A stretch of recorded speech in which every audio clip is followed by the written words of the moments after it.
أعزائي تلاميذ السنة الثانية علوم رياضية.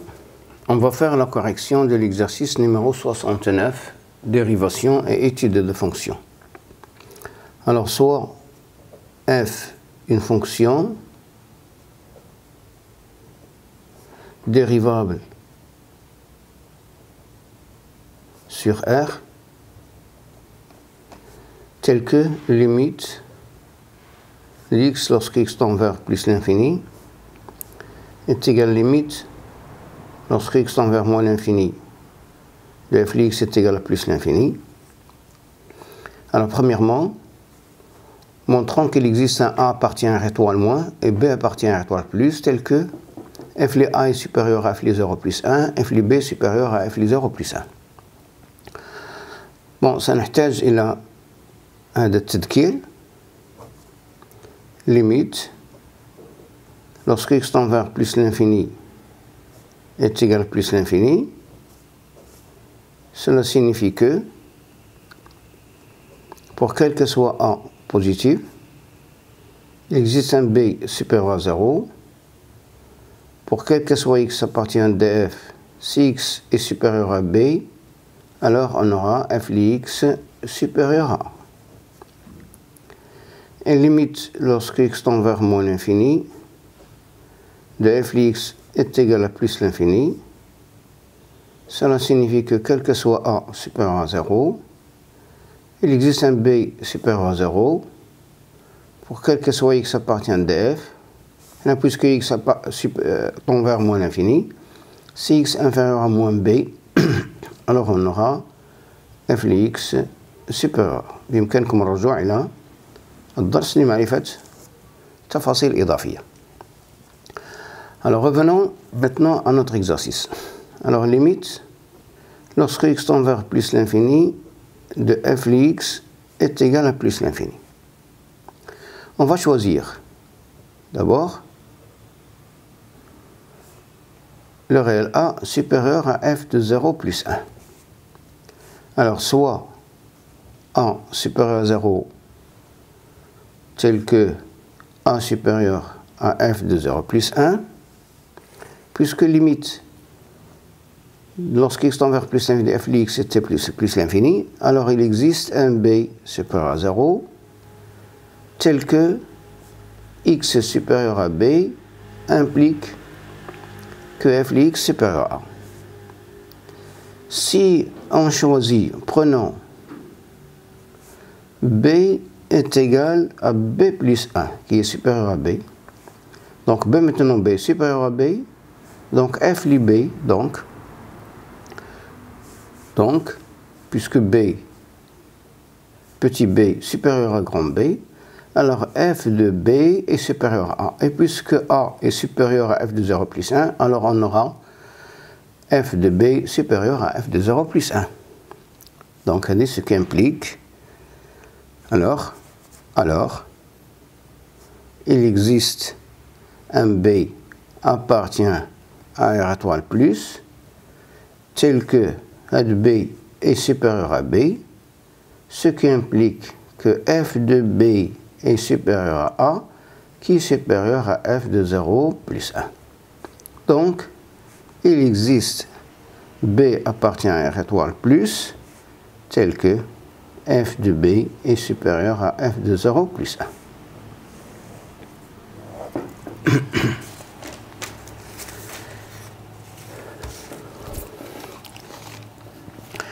Maintenant, limite de f de x lorsque x tend vers moins l'infini est égal à plus l'infini.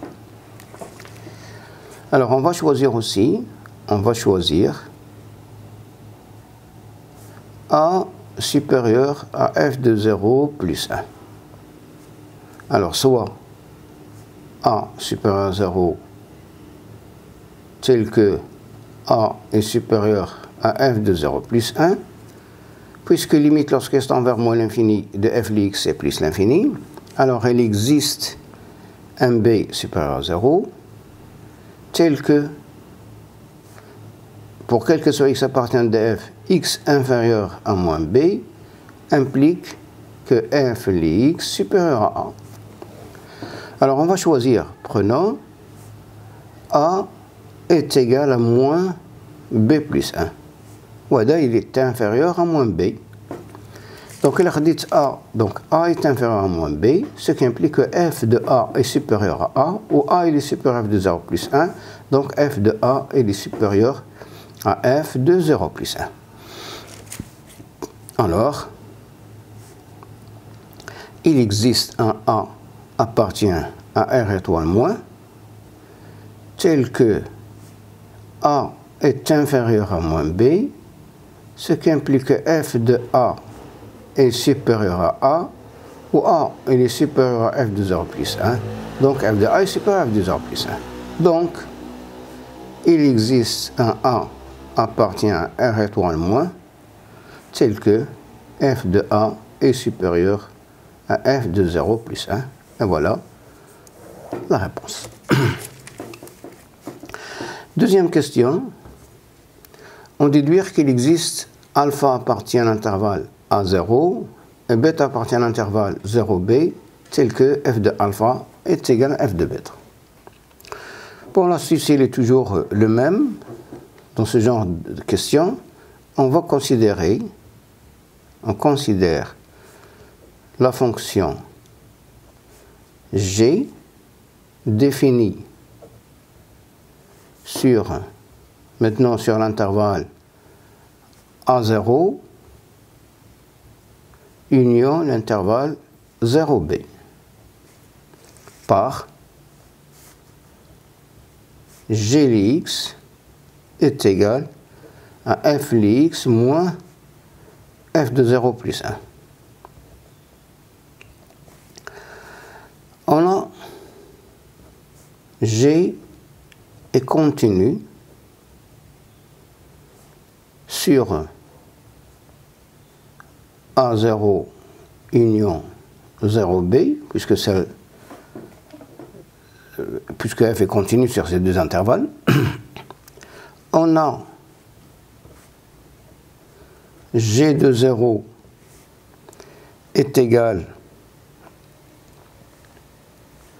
à f de 0 moins f de 0 plus 1 qui est égal à moins 1. On a g de A est égal à f de A moins f de 0 plus 1 qui est supérieur à 0. Car on a f de A est supérieur à f de 0 plus 1. Donc, d'après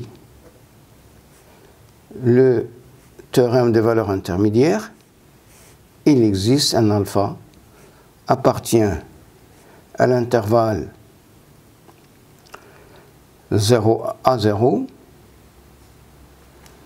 appartient à l'intervalle A0, tel que g de alpha est égal à 0.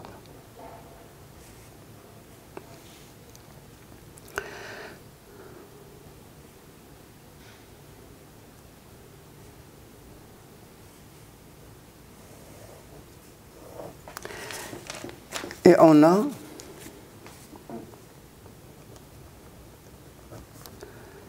g de A, g de 0 est égal à moins 1, et g de B est égal à f de B moins f de 0 plus 1, qui est supérieur à 0, puisque f de B est aussi supérieur à f de 0 plus 1. Donc, d'après le théorème des valeurs intermédiaires, il existe un bêta appartient à l'intervalle 0b, tel que g de bêta est égal à 0.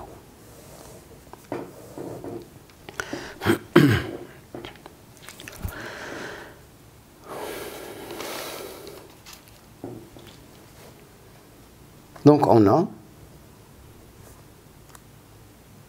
il existe alpha appartient à l'intervalle A0 et bêta appartient à l'intervalle 0b, tel que g de alpha est égal à G de bêta. G de alpha est égal à 0, signifie que f de alpha est égal à f de 0 plus 1. Et G de bêta est égal à 0, signifie que f de bêta est égal à f de 0 plus 1. Troisième question. Montrons qu'il existe un C appartient à R tel que f' de C est égal à 0. Donc on a f est continu sur l'intervalle alpha-bêta. On a f est dérivable sur intervalle ouvert alpha-bêta. On a f de alpha est égal à f de bêta. Donc, d'après le théorème de Rolle,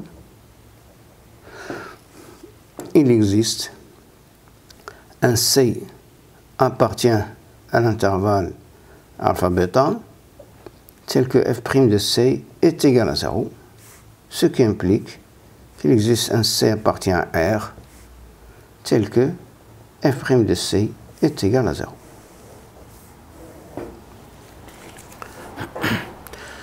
Je passe maintenant à la correction de l'exercice numéro 70.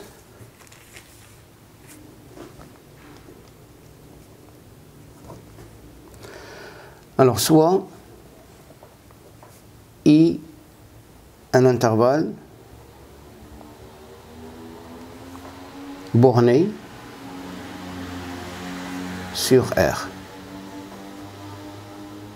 عندنا f dérivable sur I. عندنا f' borné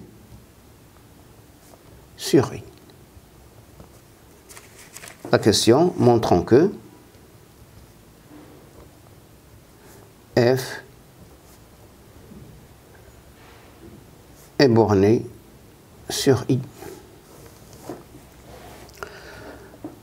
Alors, f' est borné sur I. هذا معناه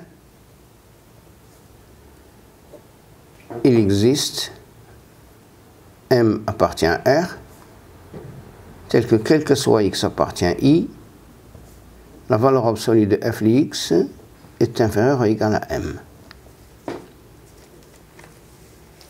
Alors, soit A appartient à I. Pour tout X appartient à I, on a f est continu sur l'intervalle, l'intervalle I ou هذا خدينا A وخدينا X. X peut être ici, يكون عندنا l'intervalle XA, ولا X يكون هنا تكون عندنا l'intervalle AX. C'est pour cela on va l'écrire sur l'intervalle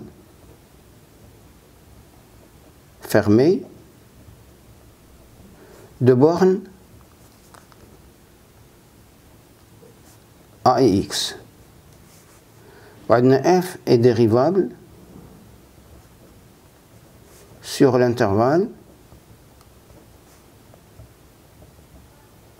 ouvert de bornes A et X. Maintenant, f il est continu sur l'intervalle, f il est dérivable sur l'intervalle. Donc d'après le théorème de valeur intermédiaire, donc d'après le théorème des accroissements finis, pardon, appliqué sur cet intervalle-là de borne AX, il existe un C élément de l'intervalle ouvert de bornes A et X tel que la valeur absolue de f de x moins f de a est égal à la valeur absolue de f' de c fois la valeur absolue de x moins a. Maintenant, c'est f'. Maintenant, f' est borné. Donc, f' de c, il est inférieur ou égal à m. Donc, il est inférieur ou égal à m pour la valeur absolue de x moins a. Or, on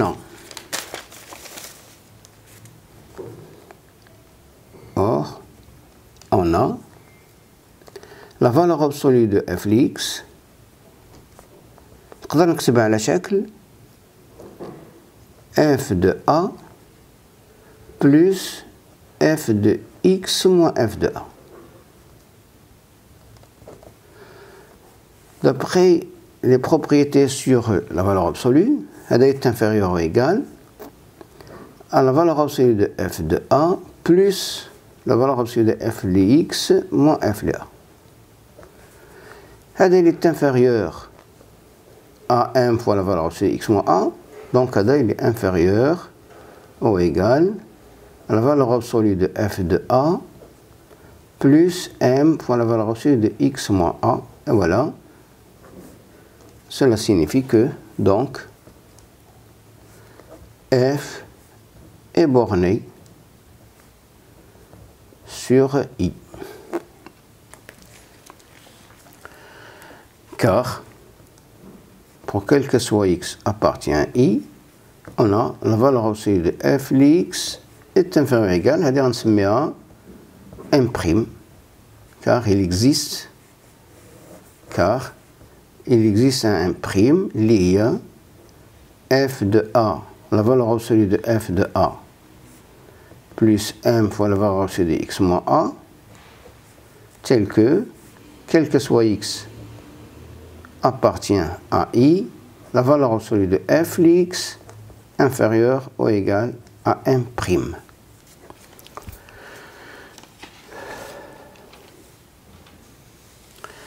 Je passe maintenant à la correction de l'exercice numéro 61. Alors, soit f une fonction telle que f est dérivable sur l'intervalle fermé AB, f de A est égal à f de B est égal à 0, ou f de A, prime de A, supérieur à 0, ou et f' de B est supérieur à 0, puis inférieur à 0. Alors, premièrement, montrons que il existe un C1, un X1,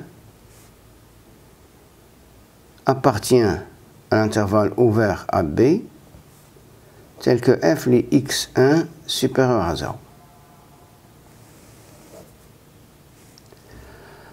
Alors, par absurde, supposons, par l'absurde, que, quel que soit x appartient à l'intervalle AB, f de x est inférieur ou égal à 0. On a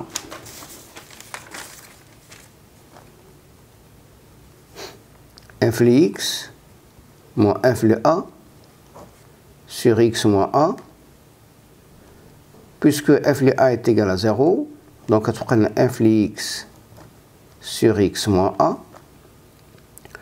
Voilà, il est inférieur ou égal à 0, car f de x est positif, car f de x est négatif, et x moins a est supérieur à 0. Maintenant, par passage, à la limite, et puisque f est dérivable sur l'intervalle fermé AB, c'est-à-dire dérivable à droite de A, alors limite de f de x moins f de A sur x moins A, lorsque x tend vers A, bien sûr à droite, est égal à f' de A, qui est inférieur ou égal à 0. Ce qui est absurde.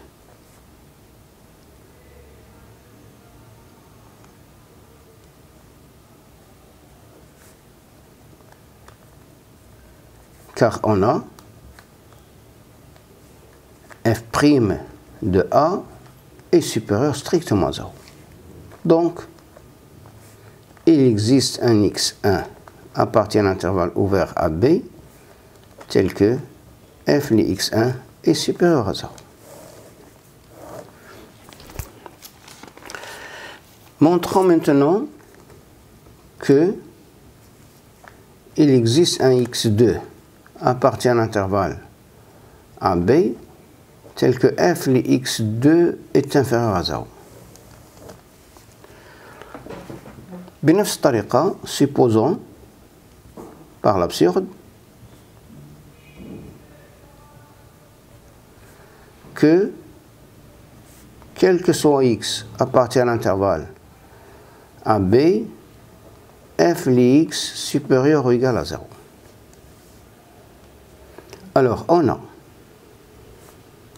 f de x moins f de B sur x moins B, puisque f de B est égal à 0, donc je prends f de x sur x moins B. هذا est positif, وهذا il est négatif, donc on a inférieur ou égal à 0, car f de x supérieur ou égal à 0 et x moins B est inférieur à 0. Par passage à la limite,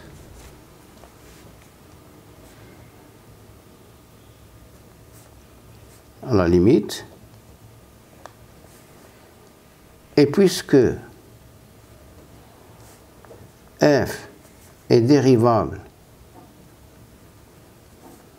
sur l'intervalle fermé AB, on a limite lorsque x tend vers B, bien sûr à droite, à gauche, de f de x moins f de B sur x moins B est égal à f' de B. وهذا il est négatif, ce qui est absurde.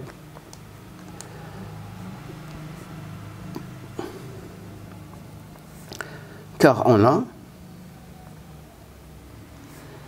f' de B est supérieur à 0. Donc, il existe un x2 appartient à l'intervalle AB, tel que f de x2 est inférieur à 0.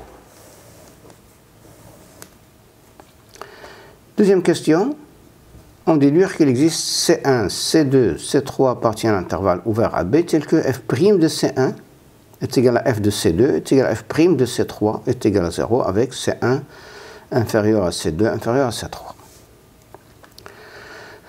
Alors on a, il existe un x1 appartient à l'intervalle AB, tel que f de x1 est supérieur à 0. Il existe x2 appartient à l'intervalle AB, tel que f de x2 est inférieur à 0. Et puisque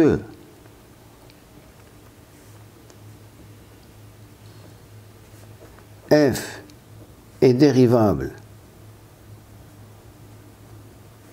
sur AB, implique que f est continu sur l'intervalle AB, ce qui implique que f est continu sur l'intervalle x1, x2, car x1, x2 est un intervalle qui est inclus dans l'intervalle AB. Donc, d'après le théorème des valeurs intermédiaires, il existe un C, je vais l'appeler C2, à partir de l'intervalle x1, x2, tel que f de C2 est égal à 0. Alors, on a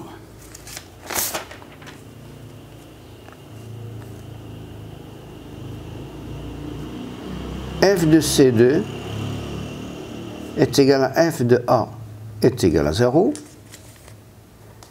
F est continu sur l'intervalle A, C2. F est dérivable sur l'intervalle A, C2. Donc, d'après le théorème de Rolle, il existe un C1 à partir de l'intervalle A, C2, tel que f' de C1 est égal à 0. Et on a f de C2 est égal à f de B est égal à 0. F est continu sur l'intervalle C2B. F est dérivable sur l'intervalle ouvert C2B. Donc, d'après le théorème de Rolle, il existe un C3 appartient à l'intervalle ouvert C2B tel que f' de C3 est égal à 0. Conclusion, il existe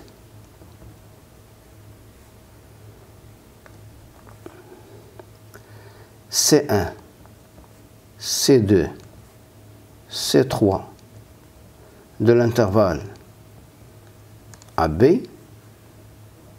tel que f' de C1 est égal à f de C2 est égal à f' de C3 est égal à 0 et C1 inférieur à C2 inférieur à C3.